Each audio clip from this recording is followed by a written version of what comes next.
Amen. Ayan, magandang araw po sa inyong lahat mga kalakbay.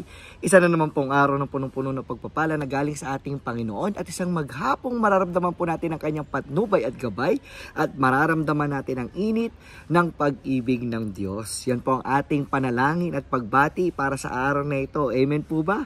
Amen. Ngayon po ay, Terrific Tuesday. O, diba? Araw ng Martes at ako pa rin po ang inyong kasama, ang inyong kalakbay sa pagninilay na si Kuya RJ. Ayan. Ngayon po ay sama-sama tayo magnilay patungkol sa Ebanghelyo, patungkol sa salita ng Diyos, kung paano tayo gagabay ng ating Panginoon para sa buong araw na ito. Pero bago po tayo magsimula sa ating program, tayo ngayon po ay manalangin bago tayo magnilay ng ating favorite prayer sa feast. Are you ready? In the name of the Father, the Son, the Holy Spirit. Amen. Today I receive all of God's love for me. Today I open myself to the unbounded, limitless, overflowing abundance of God's universe. Today I open myself to God's blessings, healing, and miracles. Today I open myself to God's word so that I become more like Jesus every day. Today I proclaim that I'm God's beloved, I'm God's servant, I'm God's powerful champion, and because I am blessed, I am blessing the world. In Jesus' name, Amen.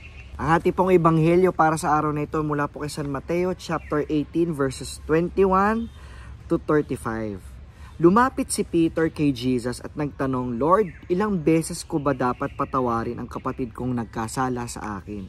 7 times po ba? Hindi lang 7 times kundi 70 times 7, sagot ni Jesus. Dahil parang ganito ang kaharian ng langit na isang hari na gustong kwentahin ang utang ng mga tauhan niya. Nung nagsimula na siyang maningil, isang tauhan ang dinala sa kanya. Milyon-milyong piso ang utang ng tauhan na to sa hari. Dahil walang pambayad, inutos ng hari na ibenta na lang siya, ang asawa at anak niya, at pati lahat ng properties niya bilang kabayaran. Lumuhod ang tauhan na to sa harap ng hari at nagmakaawa. Bigyan niyo po ako ng panahon, babayaran ko po lahat ng utang ko sa inyo. Sabi niya. Naawa sa kanya ang hari kaya pinatawad ang mga utang niya at pinalaya siya. Pero pagkaalis ng tauhan, nakita niya ang kanyang kapwa tauhan na may utang sa kanya na 100 piso lang. Sinakal niya to at sinabi, bayaran mo yung utang mo sa akin. Lumuhod yung kapwa tauhan at nagmakaawa sa kanya. Bigyan mo pa ako ng panahon at babayaran din kita. Pero hindi siya pumayag, pinakulong niya ang kapwa niya tauhan hanggang mabayaran nito yung utang sa kanya. Sumama ang loob ng ibang tauhan ng hari sa nangyaring yon, kaya pumunta sila sa hari at nireport ang nangyari. Tapos pinatawag ng hari ang unang tauhan. Napakasama mong tauhan, sabi ng hari. Nagmakaawa ka sa akin, kaya kinansel ko lahat ng utang mo. Naawa ko sa iyo, di ba dapat naawa ka rin sa kapwa mo? Sabi ng hari.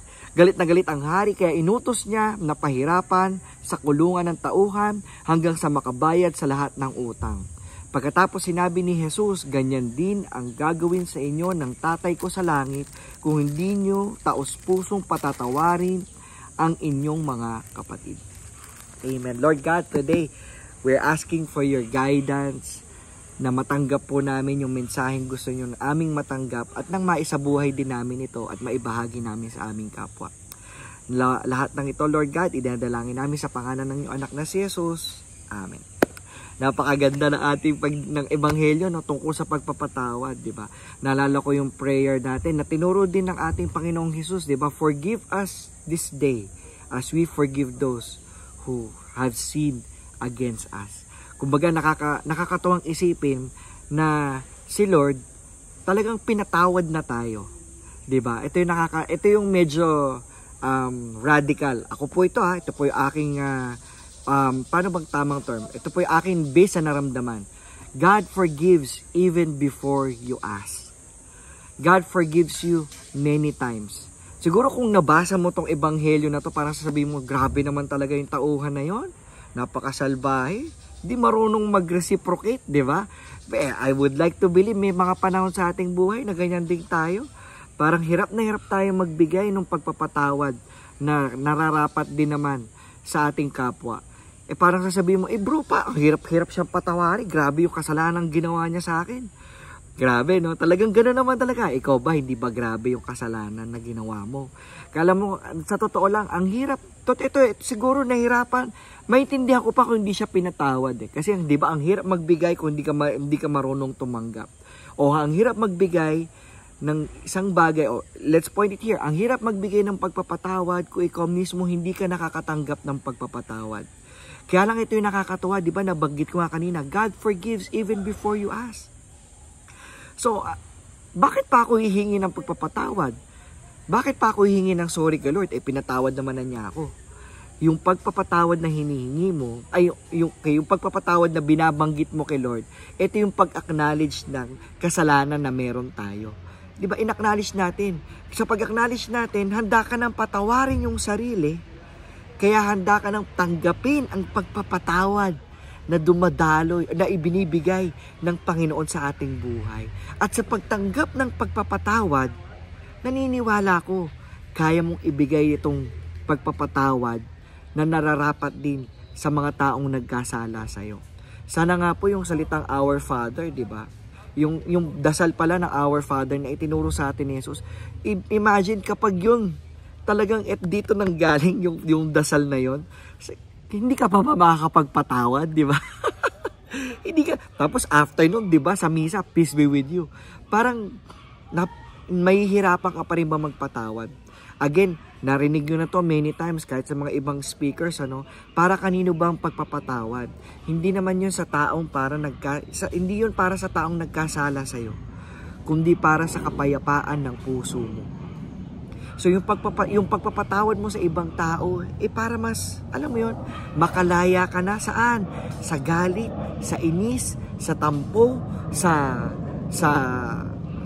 sakit na nararamdaman mo. Pero tulad nga ng binabanggit ko, no, ang pagpapatawad po, journey din yan. 'Di ba? Kasi usually ang inisip natin kapag nagpatawad, balik na sa dati. Parang walang nangyari. Hindi po totoo 'yon. Kasi may nangyari naman talaga. Nagigets niyo po ba? May nasaktan, may nanakit, nandiyon yan. Kaya journey po yan. Maaring yung relasyon mo sa taong nakasakit sa'yo, hindi na bumalik sa dati. Bakit? Kasi mayroong mas magandang mangyayari. May mas magandang pagkakaibigan. O talagang, alam niyo yun, pwedeng acquaintance na lang. Hindi na nabuo ulit, pero nagkaroon ng paghihilom, ng sugat. Hindi ba? Hindi yung pag nakikita mo siya, kumbaga parang, bahala ka dyan. Hindi pa pagpapatawad yan, di ba? May mga time talaga na binabanggit ko na ang pagpapatawad journey in one way or another. Pero yung journey, katulad nung pagtanggap natin ng pagpapatawad na galing kay Lord, meron time, ayaw mo pa, di ba? Lord, di ako dapat. Hanggang sa maramdaman mo yung pagmamahal niya, mararamdaman mo rin yung pag-ibig niya, mararamdaman mo yung pagpapatawad niya. Katulad nun, journey din yung pagbibigay ng pagpapatawad. Di ba? Sa ibang tao. Nandiyan yung nagsisimula saan? Sa desisyon. Pag nag-decide ka na magpatawad, pwede pa namang, sige, wag mo lang muna kitang makikita. Pero hindi ibig sabihin nun, habang buhay, di ba? May mga pagkakataon, magkakasalubong kayo. Alam ka naman, nakita mo siya sa malayo pa lang, ihahana, di ba? Alam mo yun, maghahanap ka ng ibang iikutan para hindi mo siya makasalubong. Again, let the journey of forgiveness starts with you. Receive the forgiveness that God is giving you today, so that you may be able to forgive yourself and that you may be able to start forgiving others regardless of what they did to you. Again, forgiveness is not for them, it's for you. Kapayapaan sa puso. Amen? Let's pray. Lord, sa araw na ito, bigyan niyo po kami ng lakas at tapang na patawarin ang aming sarili nang matanggap namin ang pagpapatawad na meron ka para sa amin.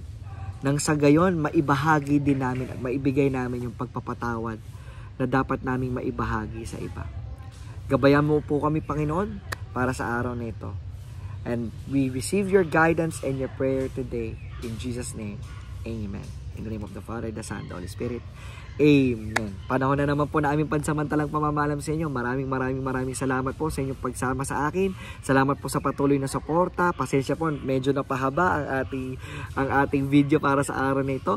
Kaya paki-like and share po itong video at nung yung mga kasama nyo din po na kakilala nyo ay mabless din po. Maraming salamat po. God is in you.